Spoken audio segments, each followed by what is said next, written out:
सर्दियों की ठंडी सुबह थी। हल्की धूप घर की छतों पर उतर रही थी।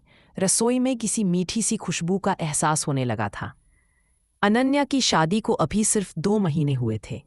यह उसकी पहली सर्दियां थी ससुराल में।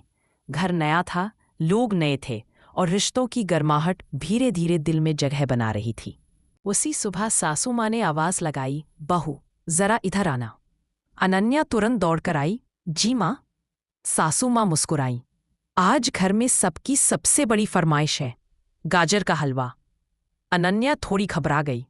उसे लगा जैसे ही कोई इम्तिहान हो, पर चेहरे पर मुस्कान रखते हुए बोली, जी माँ मैं बना दूंगी। देवर ने तुरंत मजाक उड़ाया, भाभी हलवा मीठा होना चाहिए वरना सर्दियां भी मीठी नहीं लगेंगी। सब हंस पड़े और माहौल हल्का हो गया। अनन्या के मन पर से थोड़ा बोझ उतर गया। वो रसोई में गई और काम में लग गई। उसने गाजर धोई, कद्दूकस किया, दूध को उबलने रखा। घी की खुशबू उठने लगी। चीनी मिलाते ही जैसे पूरा घर मीठी महक से भर गया। अनन्या हलवा चखते हुए खुद से बोली, थोड़ा और घी डाल देती हूँ, सर्दियों में कैलोरी कौन गिनता है। और वह हंस पड़ी। धीमी आंच पर पकता हलवा पूरे घर को खुशबू से भर रहा था। लिविंग रूम में बैठे सबके चेहरे चमकने लगे। लगता है बहू का हलवा तैयार हो गया। सबसे पहले दादाजी आए। उन्होंने पूरा घर चुप करा दिया और एक बड़ा चम्मच उठाकर हलवा चखा। 5 सेकंड सब चुप रहे। फिर दादाजी की आंखें चमक उठीं।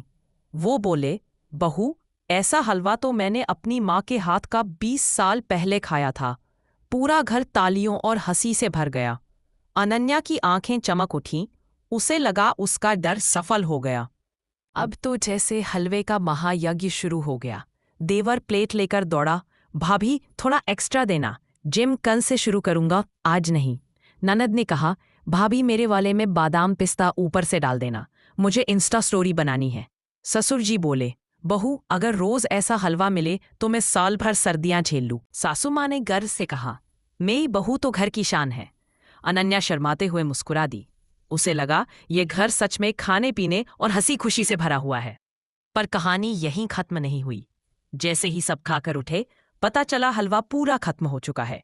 देवर कटोरा उल्टा करके बोला, अरे मेरा तीसरा राउंड तो बाकी था। ननद चिल्लाई, ओ नो, मेरी इंस्टा स्टोरी के लिए भी नहीं बचा। ससुर जी ने हंसते हुए कहा, अगली बार दुगुना बनाना पड़ेगा। अनन्या शर्माते हुए बोली, माँ अगर चाहे तो मैं अभी फिर से बना दूं। सासू माँ हंसते हुए बोली, नहीं बहू, आज नहीं पर कल जरूर। इस घर में सर्दियां मतलब हलवा और हलवा मतलब बहू। पूरा घर हंसी से गूंज उठा। रात को जब सब सो गए, सासू माँ धीरे से अनन्या के कमरे में आई। उन्होंने प्यार से उसका हाथ पकड़ा और बोली, बहू आज तुमने सिर्फ हलवा नहीं बनाया, तुमने सबका दिल जीत लिया है। अनन्या भावुक होकर बोली, मैं तो बस कोशिश कर रही थी माँ। सासू माँ बोली, किसी भी घर का असली स्वाद खाना नहीं, प्यार होता है, और आज तुमने वो प्यार सबको चखाया है। अनन्या की आंखों में खुशी के हल्के आंसू भर आए। अगले दिन सुबह ही देवर की आवाज आई, भाभी आज फिर हलवा बनेगा ना। सासू माँ रसोई से बोली, हाँ हाँ, आज से हमारी बहू हलवे की महारानी। पूरा घर एक साथ हंस पड़ा। और उस दिन के बाद इस घर में सर्दियों का मतलब था गर्म गर्म गाजर का हलवा, बहू अनन्या की मिठास और परिवार की वो हंसी जो दिलों में हमेशा गर्माहट छोड़ जाती है।